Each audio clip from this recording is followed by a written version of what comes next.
Famous story channel में आपका स्वागत है। आइए आज हम आपको सुनाते हैं हरिशंकर परसाई की व्यंग कहानी वैष्णव की फिसलन। वैष्णव करोड़पति है, भगवान विष्णु का मंदिर, जायदाद लगी है, भगवान सूदखोरी करते हैं, ब्याज से कर्ज देते हैं। वैष्णव 2 घंटे भगवान विष्णु की पूजा करते हैं, फिर गादी तके वाली बैठक में आकर धर्म को धंधे से जोड़ते हैं। धर्म धंधे से जुड़ जाए इसी को योग कहते हैं। कर्ज लेने वाले आते हैं, विष्णु भगवान के वे मुनीम हो जाते हैं। कर्ज लेने वाले से दस्तावेज लिखवाते हैं। दस्तावेज लिख दी रामलाल वल्द श्यामलाल ने, भगवान विष्णु वल्द नामालूम को ऐसा जो की। वैष्णव बहुत दिनों से विष्णु के पिता के नाम की तलाश में है, पर वो मिल नहीं रहा। मिल जाए तो वल्दे ठीक हो जाए। वैष्णव के पास नंबर 2 का बहुत पैसा हो गया है। कई एजेंसियां ले रखी हैं, स्टॉकिस्ट हैं, जब चाहे माल दबाकर ब्लैक करने लगते हैं। मगर 2 घंटे विष्णु पूजा में कभी नागा नहीं करते। सब प्रभु की कृपा से हो रहा है। उनके प्रभु भी शायद 2 नंबरी हैं। 1 नंबरी होते तो ऐसा नहीं करने देते।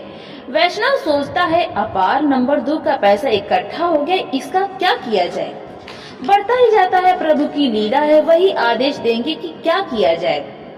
वैष्णव एक दिन प्रभु की पूजा के बाद हाथ जोड़कर प्रार्थना करने लगा, प्रभु आपके आशीर्वाद से मेरे पास इतना सारा 2 नंबर का धन इकट्ठा हो गया है।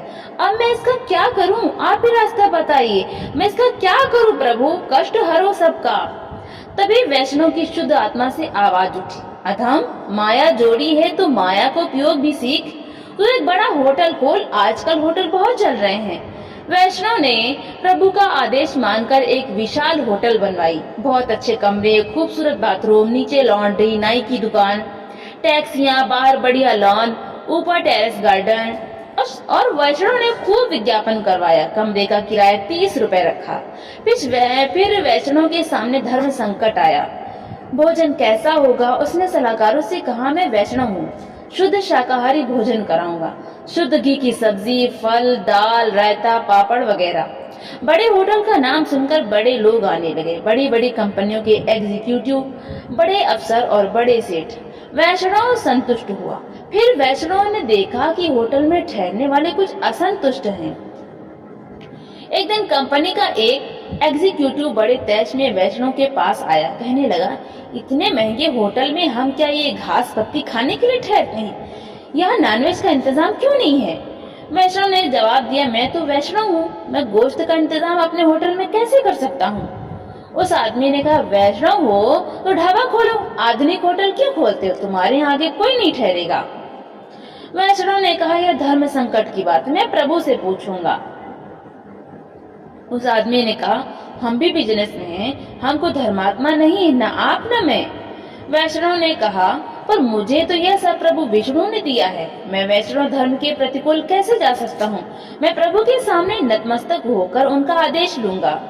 दूसरे दिन वैष्णव साष्टांग विष्णु के सामने लेट गया, कहने लगा, प्रभु यह होटल बैठ जाएगा।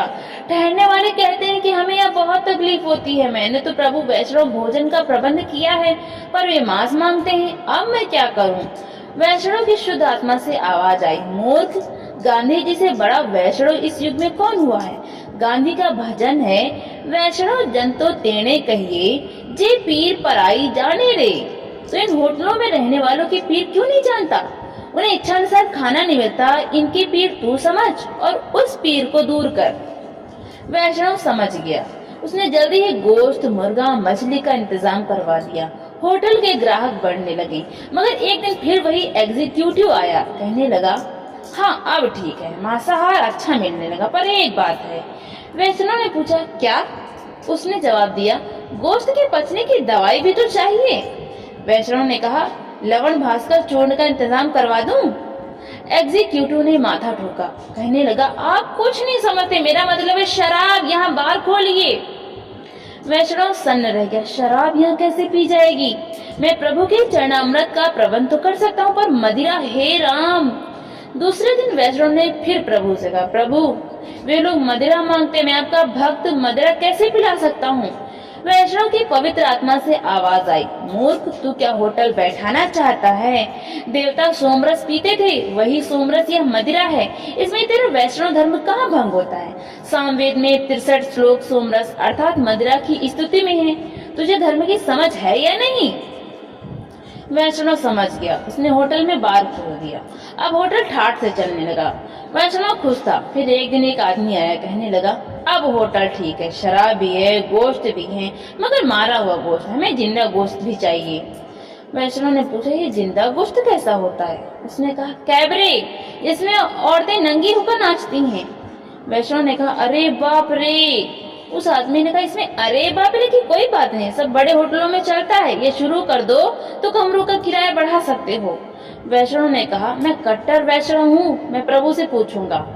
दूसरे दिन फिर वैष्णव प्रभु के चरणों में था, कहने लगा, प्रभु, वे लोग कहते हैं कि होटल में नाच भी होना चाहिए, आधा नंगा या पूरा नंगा। वैष्णव की शुद्ध आत्मा में आवाज आई, मूर्ख, कृष्णावतार में मैंने गोपियों को नचाया था, चीर हरण तक किया था, तुझे क्या संकोच है? प्रभु की आज्ञा से वैष्णव ने कैबरे भी चालू कर दिए। अब कमरे भरे रहते थे शराब, गोश्त और कैबरे। वैष्णव बहुत खुश था। प्रभु की कृपा से होटल भरा रहता था। कुछ दिनों बाद एक ग्राहक ने बेरे से कहा, इधर कुछ और भी मिलता है? बेरे ने पूछा, और क्या साहब? ग्राहक ने कहा, अरे यही मन बहलाने को कुछ कोई ऊंचे किस्म का माल मिले तो लाओ। बेरा ने कहा, नहीं साहब, इस होटल में यह नहीं चलता। ग्राहक वैष्णव के पास गया, बोला, इस होटल में कौन ठहरेगा?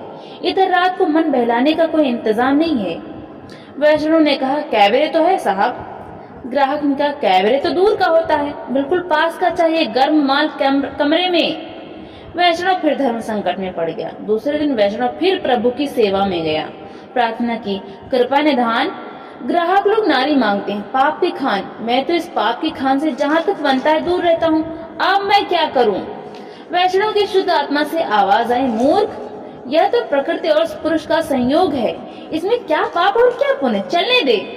वैष्णव ने बेरों से कहा, चुपचाप इंतजाम कर दिया करो, जरा पुलिस से बचकर 25% भगवान की भेंट ले लिया करो।